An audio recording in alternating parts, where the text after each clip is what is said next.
Can Missouri upset Texas A&M? And the bracket is out. Our first ranking shows 0 ACC teams in the playoff right now. All that and more right here on Fire TV's College Football Kickoff.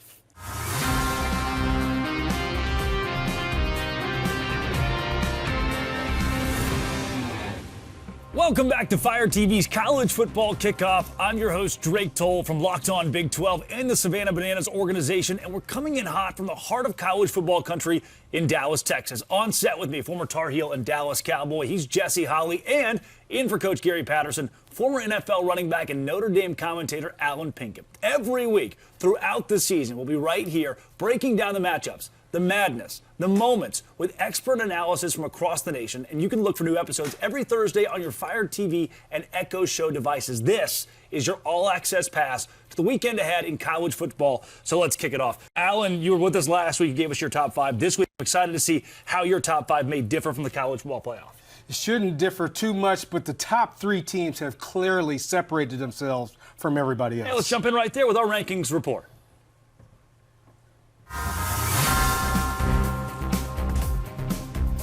Finally, the College Football Playoff Committee meets and gives us their top 25. Let's introduce you to the College Football Playoff top 10 right now. If we were to lock it in, all 10 of these teams would make it to the postseason and vie for a national championship. We will focus later on in the show on the specific bracket, what it would look like. Notre Dame, where they sit, as well as the ACC representative as their conference champion, should have a place in. But as for now, Jesse, what stands out to me, Oregon, a one-loss Oregon team, below Texas Tech and BYU. That differs from the AP poll. Yeah, well, when you look at the way that this thing is working out, Oregon, they don't have a lot of wins against winning teams. They have one team that has a winning record that they beat this year, and that's Northwestern. So when you look at their strength of schedule, that might have played a position in this and why Oregon kind of dropped a little bit to number 9. Yeah. Alan, the committee chair, Mac Rhodes, on Texas A&M being at number 3, says, I think statistically when we looked at the A&M defense, they're just lower than Ohio State and Indiana. You mentioned the top 3 having separation on most teams. Is A&M rightfully third?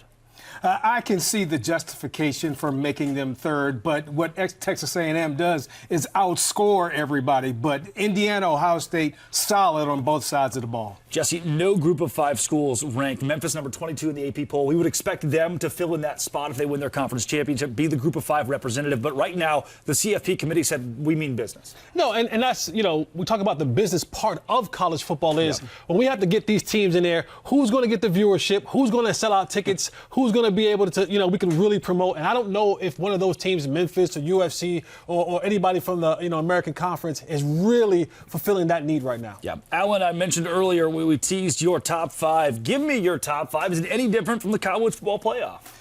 It is similar, but last week I had Texas A&M at number 2 because I valued their win at Baton Rouge. But now recency bias plays a point. Indiana just reminds me of Alabama pre-NIL. They just do everything basic, but they do it better than everybody. But the margin is very, very thin between Indiana and Texas A&M. Let's take a look at the rest of the top 25. Omissions from the Big 12. We do not see Houston or Cincinnati, a couple of 2-loss teams that could have cracked in there. We do see the Washington Huskies come in at number 23, Jesse. That shows the depth of the Big 10. Yeah, absolutely. I mean, this is a conference, when you're talking about the depth of it, there's a multiple teams that you can look at and say, man, they can find their way into this conversation. And, where they're ranked at right now is pretty good for them. I think so as well. And, Alan, it gives an opportunity for other Big 10 teams to add another top 25 win to their docket if they beat a school like Washington or Iowa, who sit on the back half of this ranking. Still a lot of time left. I've always said that the most insignificant thing in life is the score at halftime. The second is the initial rankings. So there's a lot of things. There's going to be a lot of movement, a lot of carnage. So a lot of movement between Big 10 teams. And there will absolutely be movement in the Big 12 this week. Number 7 BYU at number 8 Texas Tech. College Game Day with ESPN will be on site. The loser will have to move down, and the winner may just move up. There's plenty to break down for our Game of the Week.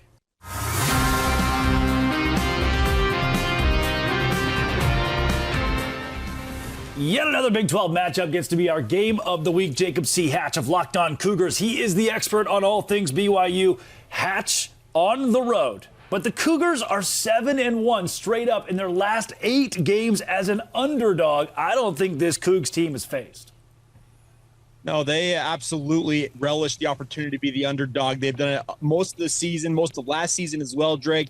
I don't know what it's going to take for them to finally be a favorite, but they absolutely relish the underdog role. Now, here's the problem, Hatch. I'll represent the Texas Tech side here to play a bit of devil's advocate. Their EPA numbers defensively, efficiency numbers defensively, are elite. Number 6 in the country against the pass. Number 5 in the country against the rush. Number 2 in available yards percentage. They are holding teams defensively absolutely down from non-conference into conference. And the only hiccup was a game where Texas Tech didn't have starting quarterback Baron Morton. That loss to Arizona State in part was because the offense couldn't get moving and the defense was on the field just too long. Now that Morton is healthy, with the Texas Tech run game that's being more and more established as the weeks go by, and a defense that may be the best in the country and is the best in the Big 12, can BYU put up with names like David Bailey, Jacob Rodriguez?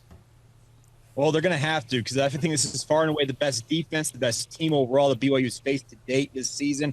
And the biggest point is you make a very good point about the David Baileys and the Jacob Rodriguez's. They are very good about punching that football out. BYU's ball security is of paramount importance this week. No doubt. This is a Texas Tech team that is clicking on all cylinders, but BYU is undefeated. Is there a chip on the shoulder of the boys in blue this weekend, considering they're undefeated but not ranked in the top 5? Absolutely. I think that they are excited for the opportunity to go down and have college game day there in Lubbock, play a top 10 matchup. In fact, the first ever top 10 matchup BYU's ever played in as a college football program. Speaking of them being top 10, opponent being a top 10 team.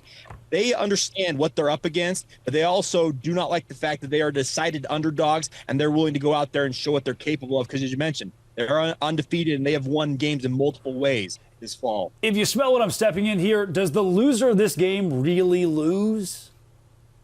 Not really, because I don't think they dropped very far, because in all honesty, they dropped maybe 1 to 2 spots. This is actually a very good position for the Big 12 to have these two programs in, because whoever wins moves up a handful of spots. The other one drops down a couple, but both are very much still in the mix for the college football playoff race. I asked you on Locked On Big 12 earlier this week. Tell me now, do you have a score prediction? I'm getting closer to it. I'm telling you, this game, I am absolutely going back and forth on so many different parameters. But I do think BYU is capable of covering the spread. That is Jake Hatch of Locked On Cougars. He is the expert on all things BYU. Jake, thanks so much. Thank you. All right, Jesse, Allen, here's my stat of the week. Jacob Rodriguez, linebacker for Texas Tech. He's putting up better numbers than Manti Te'o did in the season that he was number 2 in Heisman voting. And this stat blew my mind. 7 forced fumbles alone. There are college football teams that want 7 forced fumbles so far this season. Jacob Rodriguez, left arm, right arm, has done that himself, Jesse. Yeah, and what you look at that with that linebacker play is it's always about what happens up front. He has a really good defensive lineman up front in front of him. That means that keeps him clean. He's able to be free-roaming. He's not having to shed blocks from guards, from centers, from tackles. So that means when he gets to the ball carrier, he's not having 300-pound dudes hanging all over him. He can now get there with force. He can do the peanut punch and knock the ball out. And I think those are the type of things that have led to him having 7 forced fumbles on the season so far. Yeah, and I think a lot of people make a lot about the fact that Texas Tech pays a lot of money to players. And other teams play a lot of players, too. But the one thing you can't buy with money is culture. And Coach Joey McGuire has done an excellent job of establishing a culture that lets them know that when they win, everybody eats. Tortillas. No more tortillas, by the way. Yeah, there's a strict ban on tortillas now at AT&T Stadium. So none of those at the Jones, but I'll tell you this, there could be a bear attack. Yeah. And look, if you see Texas Tech in a fight with a bear, you better not help that bear because he don't need no help. That freshman has been elite. Jesse Bear Bachmeier, one of the best young quarterbacks in the country, and he's faced big defensive linemen. He's faced good linebackers, good secondaries, and he has been unfazed. And that's very rare because every week we keep looking at, all right, when will the freshman show up and be a freshman, right? When will the freshman mistakes show up? When will the freshman this and that show up? And all he's done, Bear Brockmeyer, all year long has just been a stalwart, down after down, game in and game out. And he is a big reason why this BYU team is sitting where they're at right now. Now, a big test in front of them with this Texas Tech defense, but he's shown up at every single corner and made them way. You just saw L.J. Martin score a touchdown as well for BYU. He'll be healthy and starting this week. Their running back with 789 yards this season. Before we move on from the topic, though, I do want to revisit Bear Bachmeier for a second with you, Alan. Was there a moment, Jesse's talked about it a bit, was there a moment when you were a freshman at Notre Dame where you looked across the way and thought, oof, those boys are a whole lot bigger than I thought they were? Like Bear Bachmeier is facing that week in and week out, but he seems to handle it so well.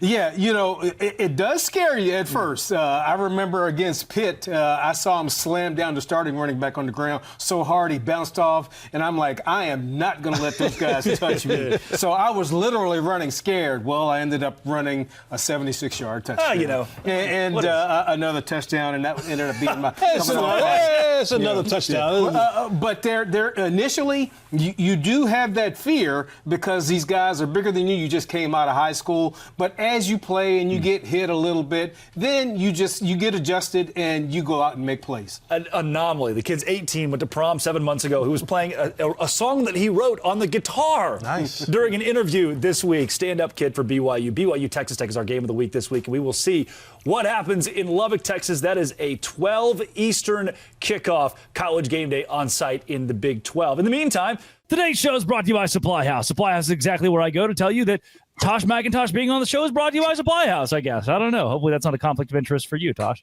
The Supply House, exactly where I go as a new first-time homeowner to get HVAC, plumbing, electrical items for most trusted brands in the business. Their real-time inventory and honest lead times keep you from punting projects, while their industry-leading customer service always has your blindside cover. Need parts for a fast project? Supply House. Next day delivery. Talk about a game changer. My favorite part is the Trade Master program. Today, you can join it and score serious perks like priority shipping, lower prices, dedicated support line. Visit supplyhouse.com. To sign up for free, use promo code SHCollege5 for 5% off your first order. Supplyhouse.com. Real people, real service, all of that and more with Supply House.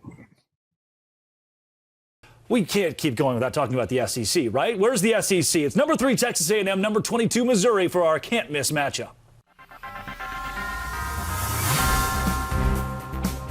He is the local expert, Matt Galatson of Locked On Aggies. Number 3 Texas A&M on the road in a top 25 matchup against Missouri. Matt, Bo Pribula out. Is that the number one storyline in this game?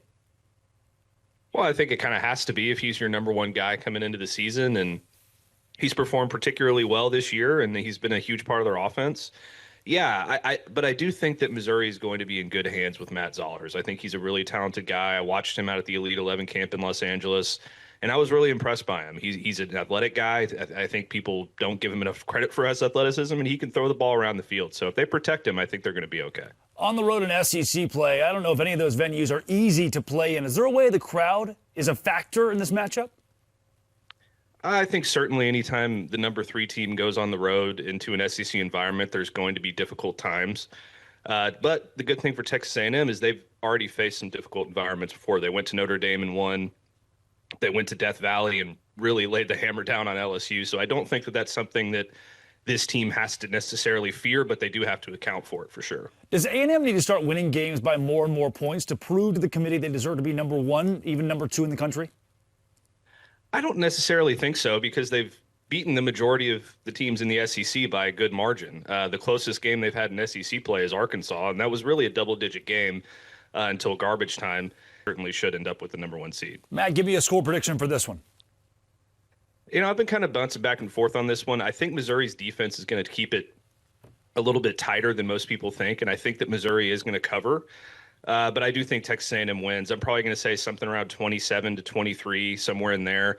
I don't think Texas A&M's ever necessarily going to be in trouble, but I think Missouri's defense is good enough to keep things tight and make this a game. That is Matt Galatson of Locked On Aggies. He's the expert. Matt, thanks so much.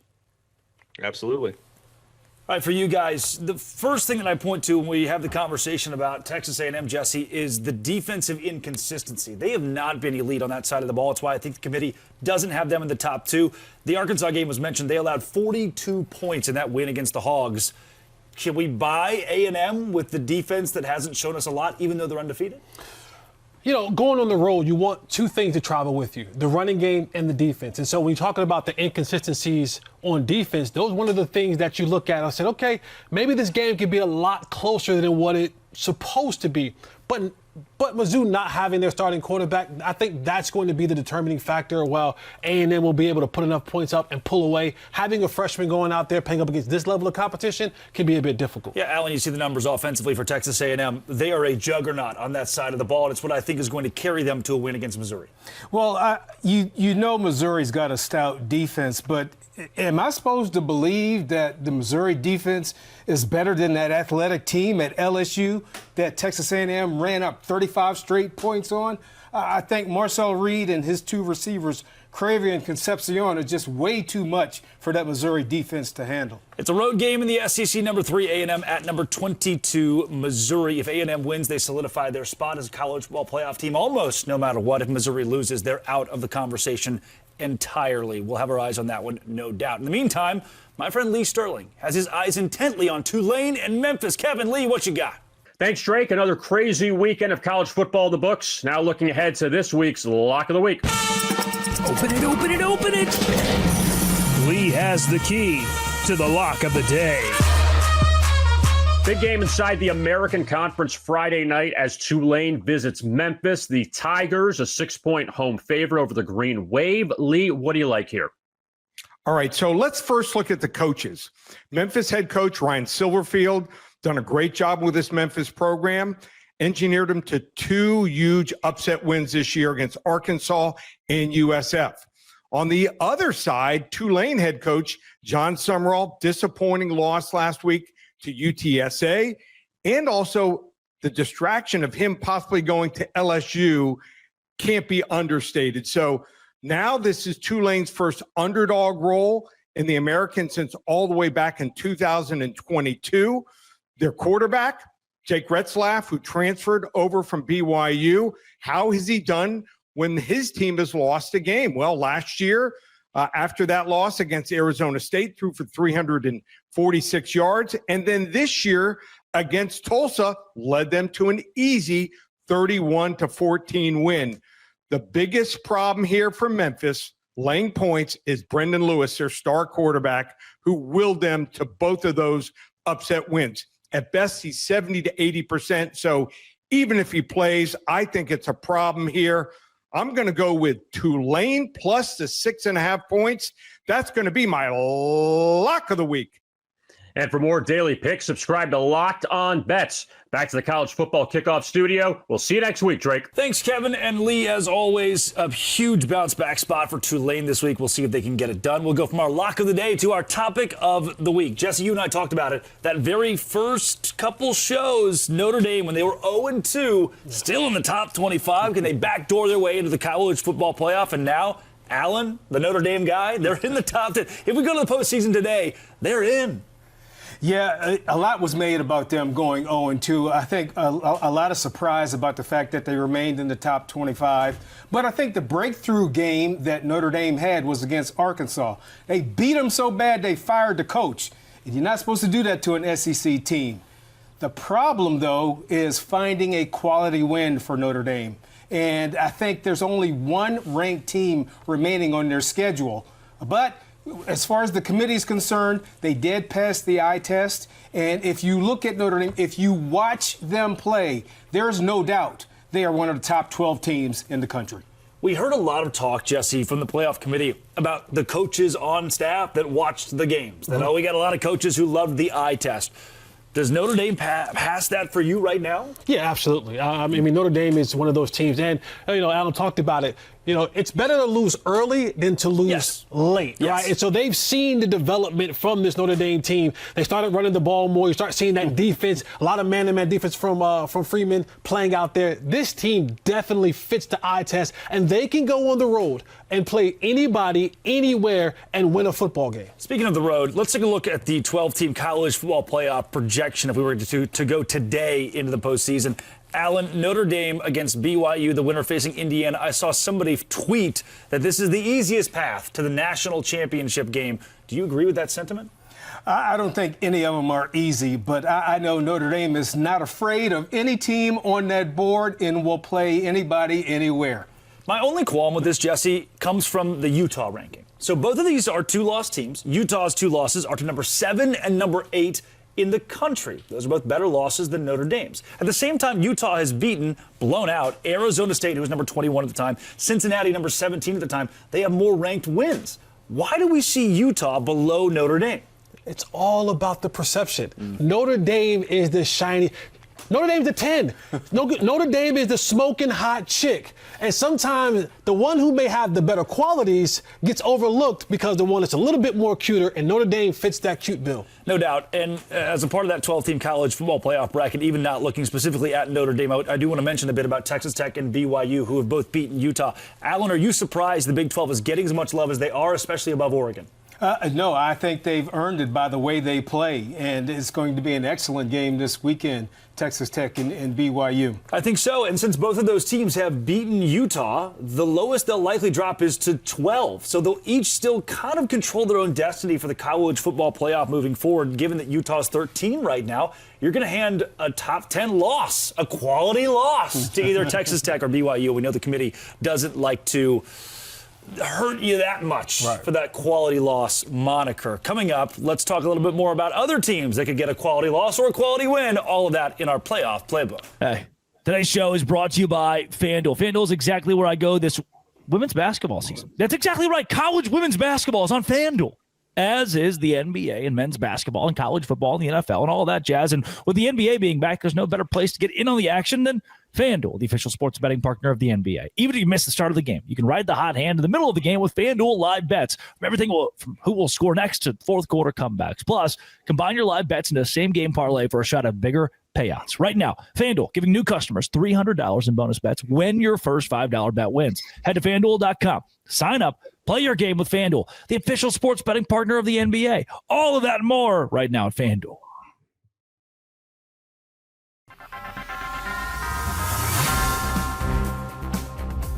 Our playoff playbook starts in Iowa City, number 9 Oregon at number 20 Iowa. A loss for the Ducks would likely kick them out of the college football playoff conversation, at least for a bit. Let's turn it over to the expert, Spencer McLaughlin of Locked On Ducks. Oregon's offense has to get going against Iowa this week, but it's the defense that gives me confidence in the Ducks matchup against the Hawkeyes this week. Iowa is still yet to have a 200-yard passing game this season. Oregon boasts one of the best passing defenses in all of college football. I think that allows them to load the box, stop the run, hold Iowa to 16 points or fewer. And this is a good Iowa defense. Make no mistake about it, as we see every year in college football. But for Oregon to just have to get to 20 or 24 points to win comfortably against the Hawkeyes, I think that's more than feasible. I think the defense can help Oregon's offense out and get them a win in Iowa City.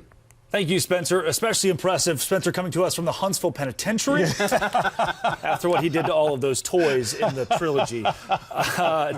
Jesse, Oregon loses this game, and the number 9 Ducks are now out of the college football playoff picture. Yeah, absolutely. And this is not an easy win. When you talk about, having to play this Iowa football team, this is going to have to be for Iowa to win this game. Yep. They're going to have to make this a very physical football team. Iowa having one of the best offensive lines in the National Football League, in college football. They could go toe-to-toe with. If you're looking at drafting like the Miami Dolphins, they could go toe-to-toe. Yeah, but for Oregon, they definitely have to win this game to stay in it. Yeah, Alan. Well, I think that if you can get Dante Moore in some type of rhythm, that he can run them out of the stadium. Now, Iowa has a top 10 defense, but they haven't played anyone this explosive so far this season.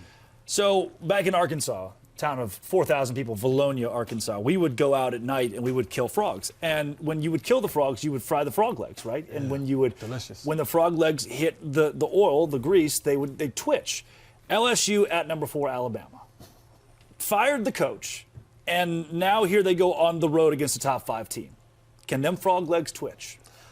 They can get thrown in the grease. That's what they can do. Okay. They can go for a little back alley Bama fish fry. Yeah. Because we tried to fire Kalen DeBoer earlier in the season with that slow start, and all he's done was just put his head down and go into work. And Alabama has shown up every single week as the Alabama that we once knew under Nick Saban. I think LSU right now, they're a little bit disconjointed playing against Bama. The frog legs may go in the grease, but LSU be the ones getting cooked. Alan, LSU is down and out. Yeah, I think LSU has a little more pride. I think that this is a team that started out the year as a projected national champion, and it didn't work out, but I think now they're mad, and I think they're going to have a great showing against Alabama. Don't think they'll win, but I think they'll have a great showing. Let's stay in the SEC. It is number 5 Georgia at Mississippi State. This is a new name. Local expert Jaron Spohr of Locked On Mississippi State makes his college football kickoff debut. What's up, everybody? Jaron Spohr here from Locked On Mississippi State. Big question is, how can Mississippi State pull off the stunning upset? Well, it's actually pretty simple, mainly because this isn't the same Georgia that we've seen in the past. They're not as dominant. They play several close games. Mississippi State's got a pretty good offense. The defense has played pretty good. I'm still not sold on Gunnar Stockton at quarterback. Still not sold on the offense. The defense for Georgia's good, number 21 or something like that in the nation. But the offense is not as good. And so I think you have to run and gun. I think it's going to be the crowd that's going to be a big key. You know, Levy bought 500 tickets for students. Some of the players did as well. I think that's going to be a big key. You get the cowbells going. You stay in the game. You force a turnover, which is something Mississippi State's done really well at. And I think that's the key to the game right there. Be able to control the ball with the running game, be able to turn them over, and we're going to have to find out who is the real Bulldog. Oh, thank you, Jaron. Coming to us live from outside the Huntsville Penitentiary, where Spencer McLaughlin is now housed. Zero chance in hell Mississippi State wins this game.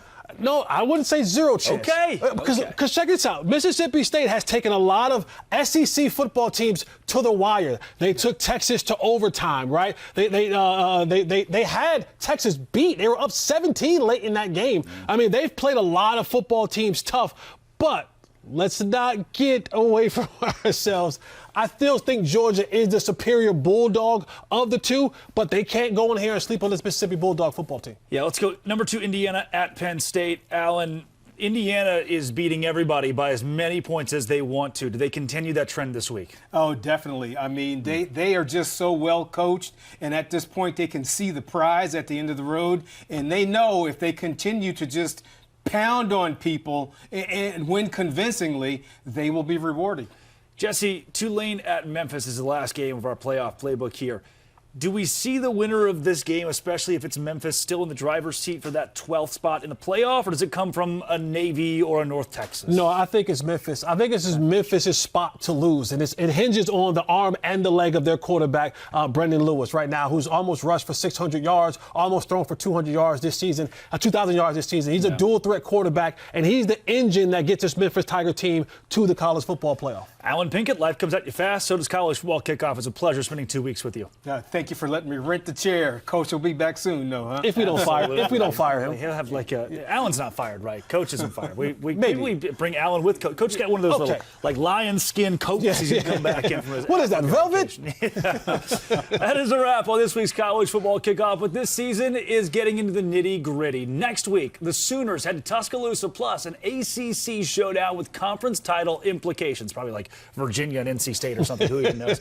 Same time, same set, same unapologetic football energy. And a big thanks to Alan Pinkett and Jesse Holley for bringing the heat, and to you for riding shotgun with us. Enjoy all the action this weekend. Stay locked in, stay fired up, and we'll see you next Thursday right here on Fire TV.